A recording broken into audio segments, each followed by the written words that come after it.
Hello everyone, আসসালামু আলাইকুম। আজকে আমি আপনাদেরকে তৈরি করে দেখাবো আলু পটল দিয়ে ডিমের একটা দারুণ রেসিপি।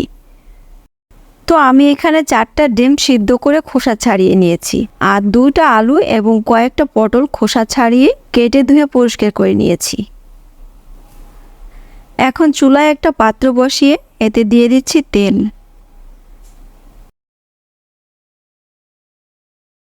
তেলগুলো গরম হয়ে এলে এতে দিয়ে দিলাম ডিমগুলো।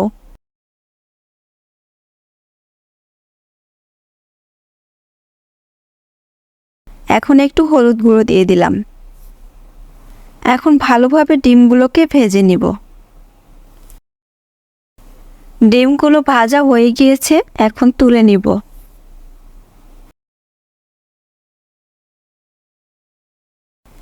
এরপর একই তেলে দিয়ে দিচ্ছি আলু ও পটলগুলো।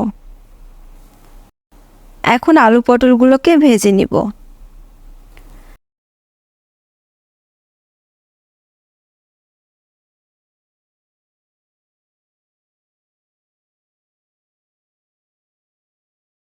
ভাজা হয়ে গিয়েছে, এখন তুলে নিচ্ছি।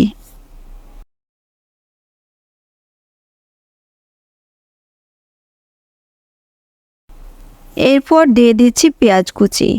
এখন পেঁয়াজগুলোকে গোল্ডেন কালার করে ভেজে নিব।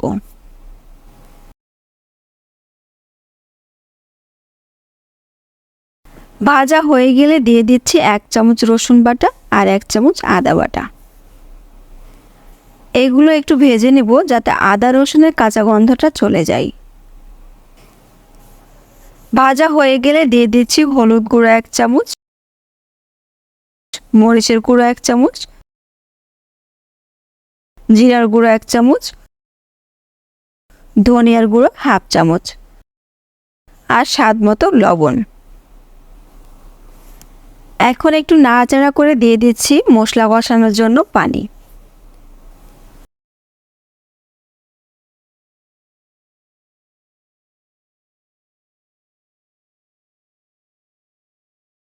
মশলাগুলো কষানো হয়ে গেলে দিয়ে দিচ্ছি ভেজে রাখা আলু পটলগুলো। এখন একটু আলু পটলগুলোকে কষিয়ে নিব। কষানো হয়ে গিয়েছে, এখন দিয়ে দিচ্ছি পানি। আমি এখানে 2 কাপ পানি দিয়েছি।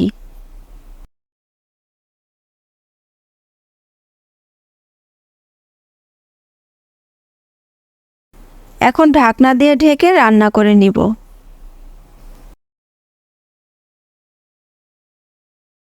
আলু পটলগুলো সিদ্ধ হয়ে এসেছে, এই পর্যায়ে দিয়ে দিচ্ছি ভেজে রাখা ডিমগুলো। এরপর দিয়ে দিচ্ছি একটা টমেটো কুচি আর 2 থেকে 3টা কাঁচামরিচ কুচি।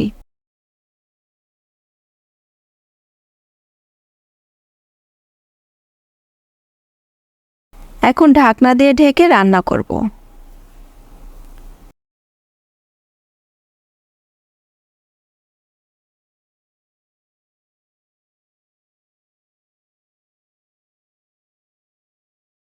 তো এখন দেখতেই পাচ্ছেন আমার রান্নাটা রেডি হয়ে গিয়েছে।